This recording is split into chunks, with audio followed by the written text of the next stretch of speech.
Assalamualaikum warahmatullahi wabarakatuh. Selamat pagi, salam tangguh. Masih dalam channel 10 menit menuju tangguh bencana. Teman-teman, ini masih edisi mitigasi bencana. Dalam video 10 menit kali ini, kita akan membahas tema mengelola kesiapan keluarga untuk rencana evakuasi keluarga ketika terjadi bencana. Nah, kesiapan menghadapi bencana tidak hanya penting untuk kita, tapi juga harus dipersiapkan untuk seluruh keluarga. Nah, yang pertama mari kita bahas rencana evakuasi keluarga. Sebelum kita masuk ke pembahasan evakuasi keluarga, maka pelajari dulu potensi bencana yang ada yang mungkin terjadi di tempat sahabat-sahabat tangguh bencana. Nah, sebagai contoh, peta evakuasi banjir bandang dengan peta evakuasi letusan gunung api tentu berbeda. Banjir bandang tentu jalurnya menuju ke tempat yang ketinggi, sementara letusan gunung api peta evakuasinya menjauhi ketinggian. Karena biasanya letusan gunung api pasti di atas ketinggian, dan kita menjauhi ketinggian. Begitu juga dengan evakuasi gempa, mencari titik aman di lapangan terbuka yang jauh dari tiang listrik, dari bangunan, atau dari lereng ketinggian rawan longsor. Sahabat tangguh, namun secara umum prinsipnya sama, yaitu mencari lokasi yang paling aman dan mudah dijangkau untuk menghindari ancaman bahaya akibat bencana itu. Nah, pertama mari kita bahas mengapa penting memiliki rencana evakuasi keluarga. Mengapa ini penting? Begini, biasanya ketika terjadi bencana, kepanikan bisa membuat kita sulit untuk bisa berpikiran jernih dan tenang. Dengan rencana evakuasi yang sudah disusun dengan sebelumnya, kita bisa bertindak cepat, efektif, dan memastikan keselamatan seluruh anggota keluarga. Apa saja yang dibahas dalam rencana evakuasi keluarga? Satu, buat peta evakuasi rumah. Gambarkan peta rumah Anda, tunjukkan semua pintu keluar dan jalur evakuasi. Pastikan setiap anggota keluarga mengetahui rute evakuasi dari setiap ruangan di rumah Anda. Tentukan titik berkumpul di luar rumah yang aman ya, misalnya di halaman rumah atau di taman terdekat. Seperti terlihat berlebihan. Namun rencana ini bagian penting dalam persiapan mitigasi bencana. Sekali lagi, kadang kita karena panik dan tidak bisa berpikiran jernih, bisa saja bukan mencari jalan keluar, tapi hanya duduk diam, tak bisa sama sekali menggerakkan kaki. Itu sering terjadi. Nah, apa yang kedua adalah setelah membuat peta jalur evakuasi rumah, lakukan latihan evakuasi. Lakukanlah latihan evakuasi secara berkala dengan seluruh anggota keluarga. Latihan ini membantu memastikan semua orang tahu apa yang harus dilakukan dan kemana harus pergi saat memang terjadi bencana. Latihan ini juga membantu mengidentifikasi potensi masalah atau hambatan rencana evakuasi yang Anda buat bersama. Nah, yang ketiga adalah nomor darurat dan kontak penting. Pastikan setiap anggota keluarga mengetahui nomor darurat yang perlu dihubungi.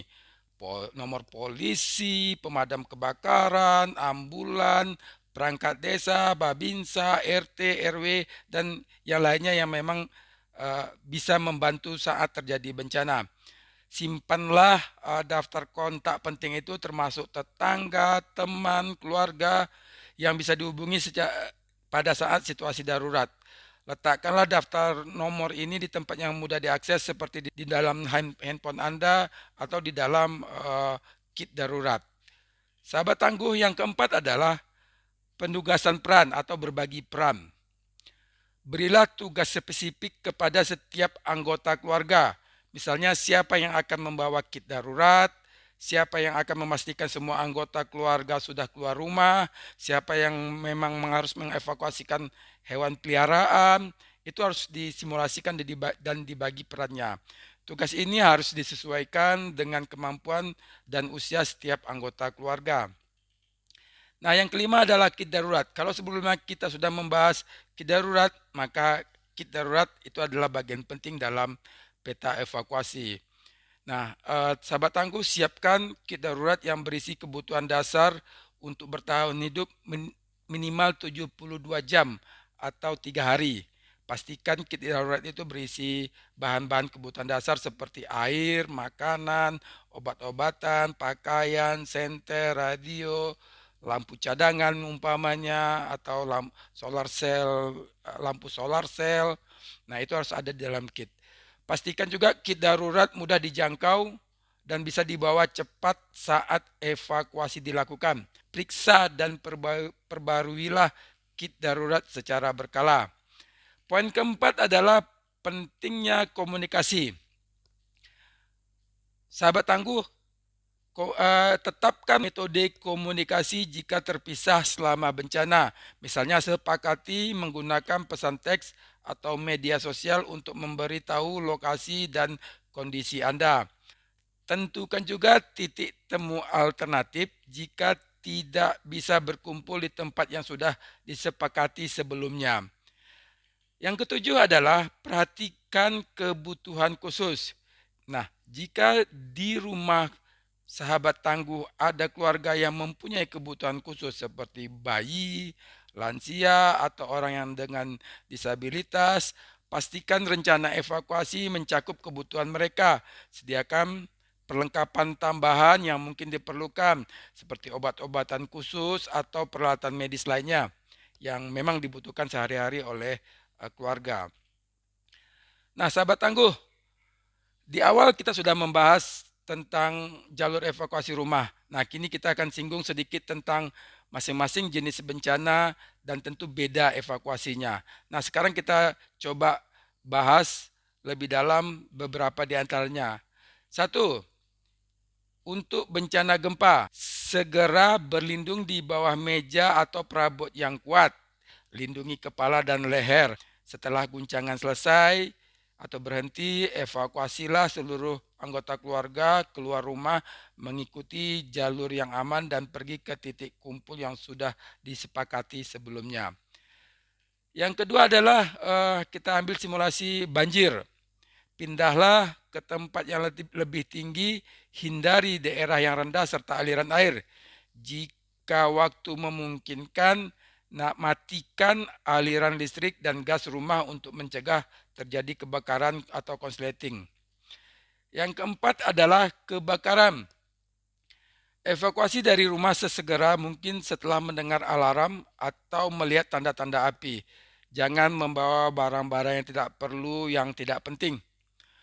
Merangkaklah di bawah asap untuk menghindari menghirup asap racun yang membahayakan sehingga Anda bisa mencapai titik kumpul di luar rumah.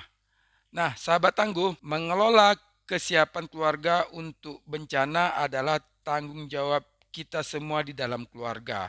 Dengan memiliki rencana evakuasi yang jelas dan melakukan latihan secara berkala, kita bisa meningkatkan keselamatan dan ketenangan seluruh anggota keluarga saat menghadapi bencana. Sebagai contoh, teman-teman yang tinggal di salah satu lereng gunung api di Pulau Jawa sudah membuat peta dan rencana evakuasi ketika ada letusan terjadi. Mereka bahkan sudah masuk kepada simulasi sampai hal-hal yang teknis. Seperti satu, misalnya posisi parkir mobil harus menghadap keluar, kunci kontak harus tergantung di kontak mobil. Itu salah satu simulasi yang mereka lakukan. Yang kedua, membuat peta simulasi jalur evakuasi turun dan jalur evakuasi naik yang berbeda bagi tim penyelamat. Jadi untuk menghindari kepanikan dan kekroditan di satu jalur. Nah, yang ketiga, bahkan mereka sudah membuat simulasi setiap keluarga sudah tahu menuju rumah siapa sebagai tujuan evakuasi di tempat amannya. Proses ini mungkin bisa menjadi panduan sahabat-sahabat tangguh yang memang sudah sadar bahwa sahabat tangguh berada di dan tinggal di lokasi yang dengan potensi bencana tinggi.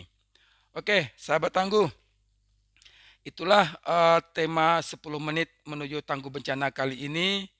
Terima kasih telah menyimak video ini. Jangan lupa untuk terus mengikuti channel ini untuk informasi lebih lanjut tentang mitigasi bencana, tentang perubahan iklim. Jangan lupa untuk like and share dan komen. Komen bisa berupa menanyakan sesuatu atau mungkin mengkritik, memberi saran terhadap video ini.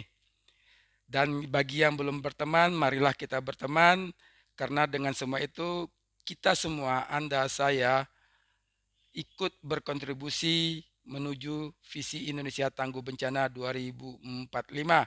Saya Fadil dari Yayasan Jejak Laksmana mengucapkan terima kasih, sampai jumpa dalam video selanjutnya.